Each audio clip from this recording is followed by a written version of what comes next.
होता है वो 3 इयर्स 3.5 इयर्स में वो PR के लिए अप्लाई कर सकते हैं। वो क्या वो बताना एक बार। वो कितनी स्कॉलरशिप मिली थी आपको? मेरा पूरा फीस और स्टे कवर्ड था। पूरी फीस आपने मतलब 1 रुपया नहीं दिया फीस का? ऐसा कैसे? नंबर अच्छे आए होंगे ना इसके। वो PhD हायर यूनिवर्सिटी क्या लोन भी देती है क्या? लोन देती है, लेकिन पता नहीं इंटरनेशनल स्टूडेंट्स के लिए मिलता लोन स्टूडेंट्स को इंडिया में ही मिलता है, लेकिन यूनिवर्सिटी वाले थोड़ी लोन देते हैं। लोन अपने स्टूडेंट्स को देते हैं कुछ अपने स्टूडेंट्स को अपने स्टूडेंट्स को देते हैं लिखा हुआ है कुछ। ना higher of school of economics, ये वो पढ़ाई होती है इस सब्जेक्ट की, इकोनॉमिक्स एंड फाइनेंस की। यहाँ लोन देते हैं कुछ, लेकिन वो अपने स्टूडेंट्स के लिए होता है। होम स्टूडेंट्स के लिए कुछ बर्सरीज वगैरह मिल तो जाए। यार लॉ वगैरह की पढ़ाई होती है। लॉ भी होता है, लॉ का स्कूल भी अच्छा है। डेंटिस्ट्री के बहुत बड़ा अच्छा स्कूल है यहाँ। डेंटिस्ट्री का, हाँ। उसकी बिल्डिंग वाइट चैपल में भी है। तो यहाँ बैंकिंग, फाइनेंस वगैरह, डेंटिस्ट्री, ज्योग्राफी, तो यहाँ पर इंग्लिश एंड ड्रामा, लॉ में MBBA करना पड़ता है क्या? अब ये मुझे लॉ का स्पेसिफिक नहीं मालूम, क्योंकि मैं नहीं पढ़ाता हूँ लॉ में। MBBS होता है वो लॉ का नहीं, वो डॉक्टरी का होता है हाँ, MBBS। MBBS मैं लेकिन कुछ लोगों को जानता हूँ जो यहाँ से और जिन्होंने उसका लॉ का होता है LLB। LLB और LLM। हाँ तो LLM करते हैं लोग यहाँ से, कुछ इंडिया से आके। मैं जानता हूँ कुछ लोगों को जिन्होंने LLM किया है यहाँ से, जाके वापस इंडिया में काम कर रहे हैं या फिर यहीं पे। तो अपने कंट्री चले जाते हैं स्टूडेंट या यहीं रहते हैं? डिपेंड करता है यहाँ पे, जैसे काम करने के लिए, जैसे फाइनेंशियल सेंटर है लंदन का, एक है आपका कैनरी वॉर्फ में सारे कैनरी वॉर्फ में कल वहीं गया था, देखा होगा, Canary सारी Wharf, बैंक्स वगैरह, सारे बिग फाइनेंशियल हाउसेस, कंसल्टेंसी सारी वहाँ हैं। तो काफ़ी पास में है, तो काफ़ी लोग यहाँ से काम करते हैं वहाँ जाके। अभी यहाँ से जो स्टूडेंट जाता है तो उसकी तो मतलब कि आगे तो फिर अच्छी रिक्वायरमेंट अच्छी होती होगी। हाँ, मतलब मेरे जैसे अंडर ग्रेजुएट से मेरे स्टूडेंट्स जो हैं वो जाते हैं कंसल्टेंसी में भी जाते हैं, लोकल भी काम करते हैं, गवर्नमेंट में भी अपना जो मिल जाती है business भी। हाँ सैलरी भी अच्छी मिलती होगी। हाँ, ग्रेजुएट सैलरीज जो है स्टार्टिंग उनकी कितनी होती है एवरेज स्टार्टिंग? 30 ये मैं कोट मत करो भाई, मुझे ये 30 के market का आसपास पता तो होती नहीं। होगी। हाँ वो तो सैलरी का तो कोई पता नहीं। ग्रेजुएट जैसे कुछ ग्रेजुएट प्रोग्राम्स हैं। ग्रेजुएट अगर ट्रेनीज बन के जाओगे तो 25 से लेके 28 30 से शुरू होती है। कुछ ज़्यादा देते हैं, कुछ 35 देते हैं। नहीं, जो बंदा इतना पैसा खर्च करता है, अगर मान ले तो कम से कम अगर 3 साल का कोर्स करेगा यहाँ, तो उसको 20 लाख रुपए के 1 ईयर के लगाओ तो 3 ईयर्स में 60 लाख रुपए हो गए। तो 60 लाख रुपए समथिंग आधा करोड़ इंडियन रुपी। अरे सोचे ना कि अगर 10-15 लाख तो आप फीस में दे रहे हैं, उतना ही आपका अगर हॉस्टल में रह रहे हैं तो उतना ही, मतलब हाफ उतना ही हो गया आपका खाना पीना 20 मिला लाख के। रुपए लगा लो ना। फीस से ज़्यादा 20 हो नहीं, जाएगा, 25-30 लाख लग जाते हैं एक साल का। 1 साल का। यहाँ पे लंदन तभी तो महंगा है। मतलब कम से कम अगर 1 करोड़ का मान के चलो 3 साल का। और ये कोई, और ऐसा भी नहीं कि वो MBA या फिर जो कोई भी डिग्री, मतलब लिटरेचर आपको आर्ट्स भी करना है तो भी वैसा, तो भी उतना हो जाएगा। तो आर्ट्स भी होता है क्या यहाँ पर? आर्ट्स भी है, लिटरेचर, इंग्लिश और ड्रामा है, नंबर 1 UK में। साइंस वगैरह, साइंस मैथ्स वगैरह, साइंस, मैथ्स, बिल्डिंग है, सब ये सामने वाली यही तो है साइंस बिल्डिंग। मैनेजमेंट वगैरह नहीं है, लेकिन साइंस, ऐसा नहीं है मतलब। होटल मैनेजमेंट, बायोटेक है, बायोटेक का अच्छा स्कूल है, लॉ है। बायोटेक मेरे पास थी 12th में। तो ये सब है, मतलब सारे स्कूल। ये तो ये ऐसा अच्छी बात है। कितनी स्कॉलरशिप मिली थी आपको?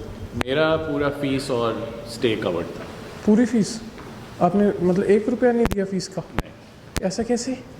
नंबर अच्छे आए होंगे ना इसके। वो PhD हायर, देखिए PhD में काफ़ी सारा स्पॉन्सर्ड प्रोग्राम्स हैं। अच्छा, मैं भी PhD कर लूँगा फिर तो। लेकिन उसके पहले तुम्हें अंडर ग्रेजुएट मास्टर्स करना पड़ेगा। अंडर ग्रेजुएट भी करना पड़ेगा, मास्टर्स भी करना पड़ेगा। मास्टर्स के बाद तुम अप्लाई करोगे PhD के लिए। यहाँ पे कई बार MPhil सबसे बड़ी बात है उसमें मार्क्स भी तो चाहिए ना।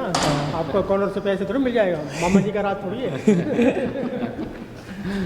नहीं, हाँ, तो ये PhD में थोड़ा स्पेसिफिक हो जाता है मामला। मार्क लोग बुला के PhD करवाते हैं यहाँ से, क्योंकि वो फिर हाई स्किल्ड वाला वो हो गया उनको। वो लोग काफ़ी स्पेसिफिक चीज़ों पे आपका काम है तो फोकस है। तो साइंस में भी, मैं सोशल साइंस से हूँ, ज्योग्राफी साइड से, तो मुझे भी स्कॉलरशिप थी, 3 इयर्स की स्कॉलरशिप थी। अच्छा। और बर्सरी था, और बर्सरी में मतलब रेंट भी प्लस अपने लिए स्पेंड करने के लिए भी था। अच्छा। तो ऑलमोस्ट इंटायर कवर था पूरा, मतलब मैंने अपने जेब से कुछ पैसा खर्च नहीं किया। जो बच्चा यहाँ यूनि से निकलता है, अगर वो वर्किंग में आता है बाहर, तो वो क्या कहीं भी होटल में हो गया, रेस्टोरेंट में हो गया, या कहीं आउटलेट वगैरह में हो गया, तो कहीं भी वो सर्विस काम कर सकता है। हाँ, कोई बंदिश नहीं है। अब नहीं है। अब तो post work visa, post study visa जो है वो अब 2 साल आप कहीं भी काम कर सकते हैं। अच्छा, ये इसी साल से या लास्ट ईयर से इंट्रोड्यूस हुआ है, इससे पहले नहीं था।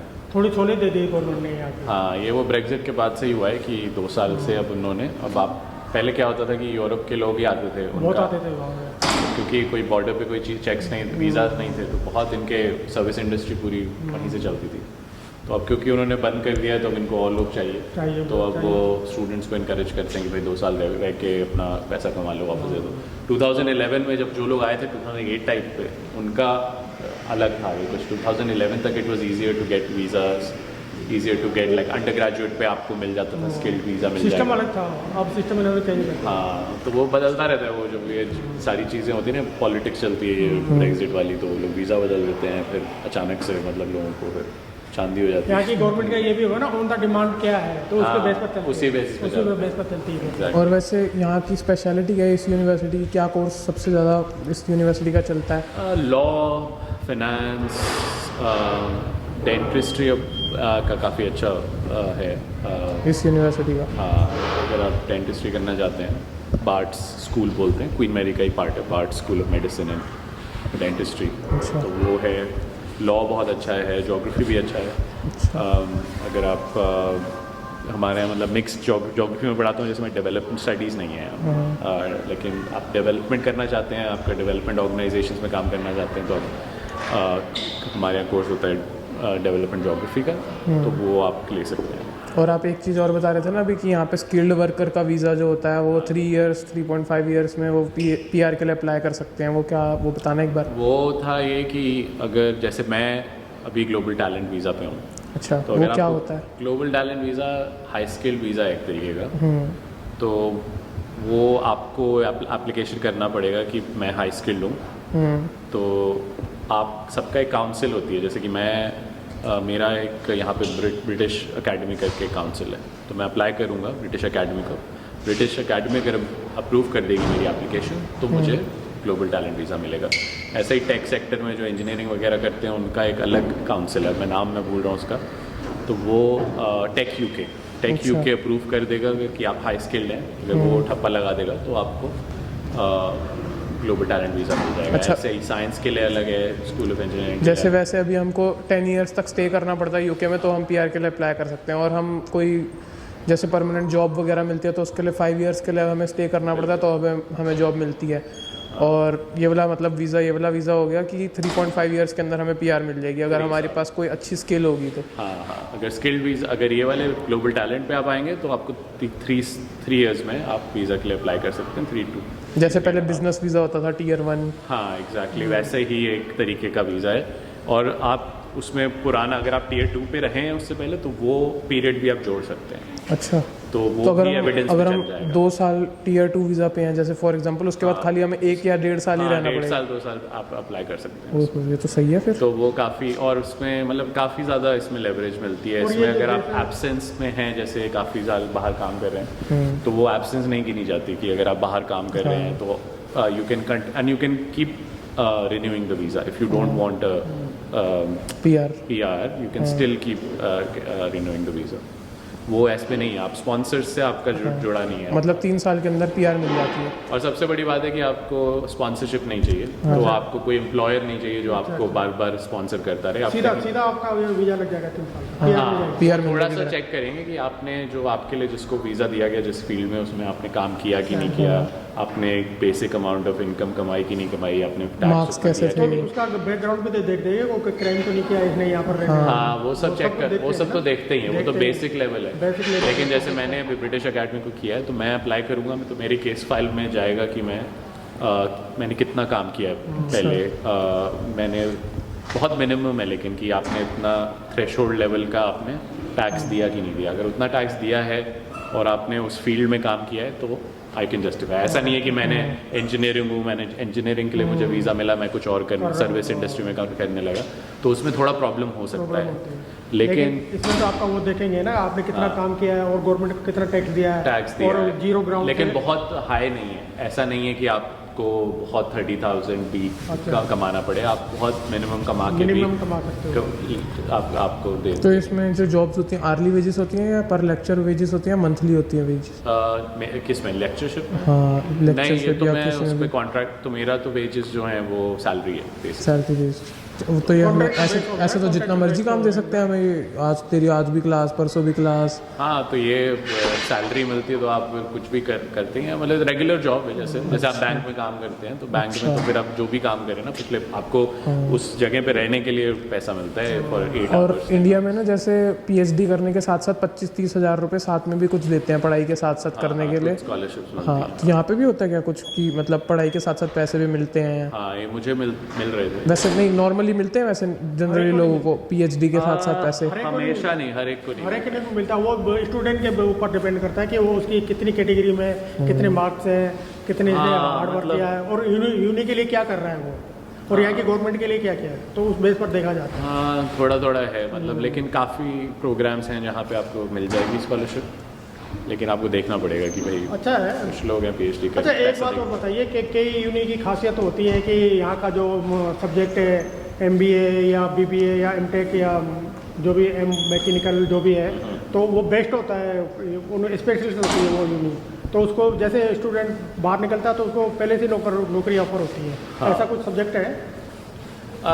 ये मुझे नहीं पता कि एमबीए में कैसा रहता है या क्या नहीं रहता है, नहीं, कोई लेकिन पॉपुलर सब्जेक्ट होते हैं ना कि ये इसी यूनी से निकल रहा है, जैसे ये यूनी है। हाँ, नहीं कि वो जैसे ऑक्सफोर्ड यूनिवर्सिटी वगैरह हो गई कि कुछ ऐसा ही पॉपुलर सब्जेक्ट हो कि जो हम पढ़ के जैसे ही हम बाहर निकले वैसी कुछ जॉब हमें ऑफर हो जाए डायरेक्टली, कंपनियां ऑफर दे, कंपनी प्लेसमेंट्स कुछ प्रोग्राम्स में कि होते जिसकी बहुत ज़्यादा हाई डिमांड हो, ऐसा कह रहे हैं? अब बिजनेस में होगा ऐसा, बिजनेस में हो सकता है कि कंपनीज आके, जैसे यहाँ पे भी हमारे यहाँ स्कूल्स में कंपनीज आती हैं कुछ स्कूल्स में, आप इंटर्नशिप्स पहले ही कर सकते हैं, सेकेंड ईयर से ही आप यहाँ पे क्या होता है रिलेशनशिप बिल्डिंग, वहाँ पे इंडिया में स्टाइल ऐसा है कि आप आए बहुत नोन है तो आएंगी कंपनीज, फिर आपके प्रेजेंटेशंस देंगी।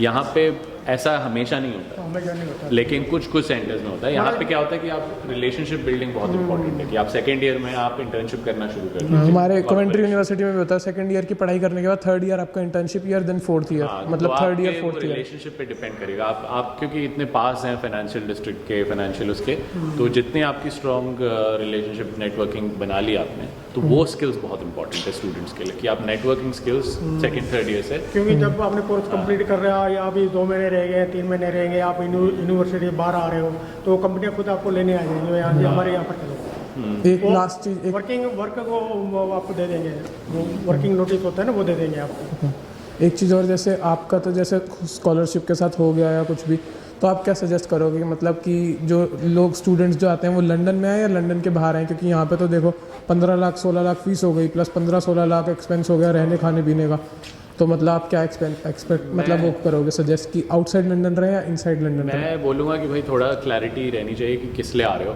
अगर एजुकेशन की क्वालिटी देख रहे हो और बोल रहे हो कि मुझे यहाँ पे काम भी करना है, तो वो ट्रेड ऑफ रहेगा कि भाई बहुत अच्छी अच्छी यूनिवर्सिटीज़ हैं जो लंदन के बाहर की हैं, हाँ, तो लेकिन आपको ये भी देखना पड़ेगा कि अगर मैंने बीए या बीएससी किया तो मुझे उसका जॉब भी चाहिए, तो ऐसी यूनिवर्सिटी में जाओ कि जहाँ पे थोड़ा सा क्वालिटी हो, जैसे कोवेंट्री भी अच्छा है यूनिवर्सिटी, तो लंदन के बाहर भी बहुत यूनिवर्सिटीज़ हैं और लंदन के अंदर भी ऐसी यूनिवर्सिटीज़ मिल जाएंगी जो आप प्रोग्राम करेंगे लेकिन आपको जॉब नहीं मिले, तो वो ट्रेड ऑफ थोड़ा करना पड़ेगा। यूनिवर्सिटी जाता है वो एप्सम में है कोई यूनिवर्सिटी, नाम नहीं पता मुझे, तो वो आप पे डिपेंड करता है। लेकिन अब ये है कि अब क्या हुआ है कि क्योंकि पोस्ट स्टडी वीज़ा मिलने लगे हैं, तो आप पैसा पे बैक कर सकते हैं काम करके। तो इसका मतलब आउटसाइड लंदन में भी ज़्यादा फायदा है, हाँ, आउटसाइड क्योंकि लंदन इसमें में खर्चा कम होता है थोड़ा और पढ़ाई की वैल्यू भी है। हाँ, क्वालिटी ऑफ एजुकेशन भी है, सिर्फ लंदन में नहीं है, यूनिवर्सिटी बाहर भी है लंदन के।